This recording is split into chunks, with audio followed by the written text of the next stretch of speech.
Bonjour à toutes, aujourd'hui nous sommes à Batcarré dans le Festifrac qui accueille 4 expositions de 4 artistes plasticiennes. Bien Zot!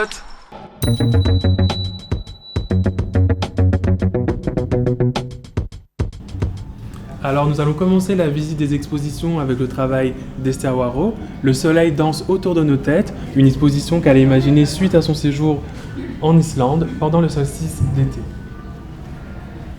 Je suis ravie de te présenter la fusée en cristal. C'est la seule pièce de l'exposition qui n'a pas été réalisée en Islande. J'en ai rêvé une année plus tard. Je me suis inspirée du modèle de Saturne V, c'est la fusée qui a emmené l'homme marcher sur la Lune. La science-fiction a eu beaucoup d'influence dans mon travail, notamment la littérature, les romans de Heinlein, Asimov et aussi Arthur C. Clarke. Il y a un roman d'Arthur C. Clarke qui s'appelle Les Chants de la Terre lointaine. Je trouve que la science-fiction agrandit l'imaginaire. Nous continuons notre déambulation avec l'exposition d'Alice Cuy, L'écho des berceuses, une proposition imaginée comme un cabinet de curiosité, la chambre d'une sorcière.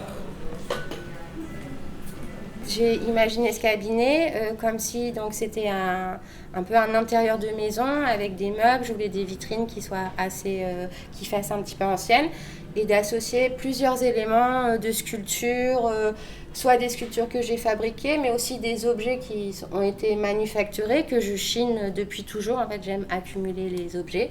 Et ensuite, voilà, je les associe un petit peu comme un collage.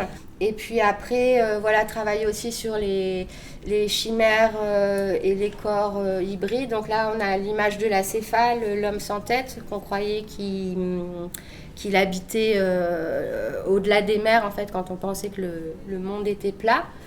Alors, et du coup, c'est vrai que dans l'expo, j'ai voulu un petit peu tenter le public à vouloir actionner des choses, à vouloir toucher, à mettre à des hauteurs un peu tentantes.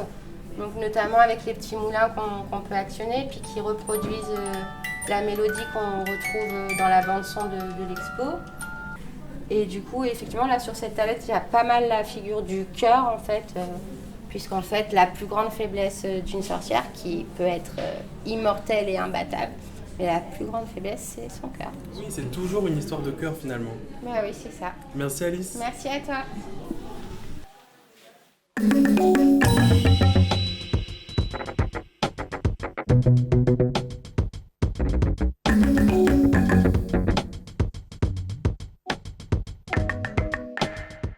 On continue les visites avec le travail de Tatiana Pachama, qu'elle nomme « Déployer ses ailes au-delà du ciel ».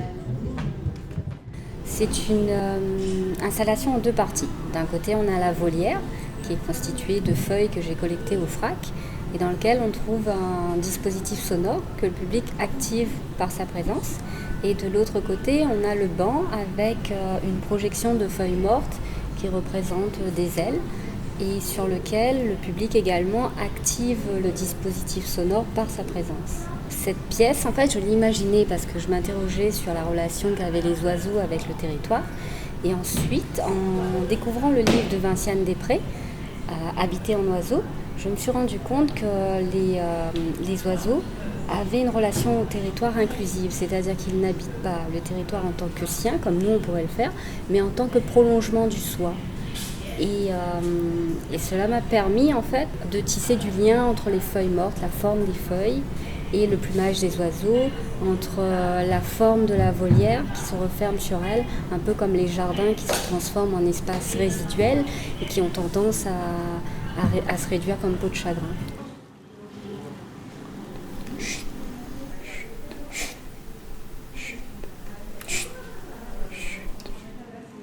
On continue avec l'exposition de Cathy Cancade, « Mets ton œil dans mon oreille, un voyage immobile à la rencontre de ceux qui habitent le quartier de la Coopérative ».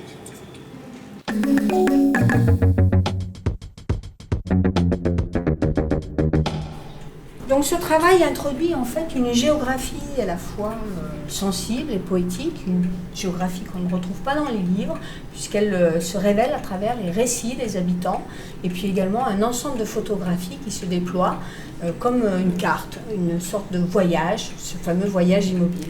Il y a aussi cette pièce qui est très intéressante puisqu'elle présente un ensemble d'objets qui sont présentés, donc ce sont des objets du quotidien, et ils sont présentés sur ce tapis de terre rouge. C'est une terre très particulière, c'est la terre sur laquelle s'est construit le quartier rural de la coopérative. L'orange, j'ai un souvenir d'enfance aussi, l'orange importé. Un jour, ma maîtresse a apporté ça à l'école pour faire une leçon de choses. Elle a mangé l'orange. Elle aurait pu manger chez elle, elle nous a donné l'eau à la bouche. Et nous, on n'avait jamais mangé d'orange. C'est un souvenir d'enfance qui m'a marqué. Nous étions pauvres, on n'avait pas... Maintenant, a posteriori, je me dis, purée, on était bêtes aussi, parce qu'on avait des oranges autres, mais on avait quand même des oranges. J'espère que vous avez aimé l'exploration. Nous retrouvons-nous vitement pour d'autres événements.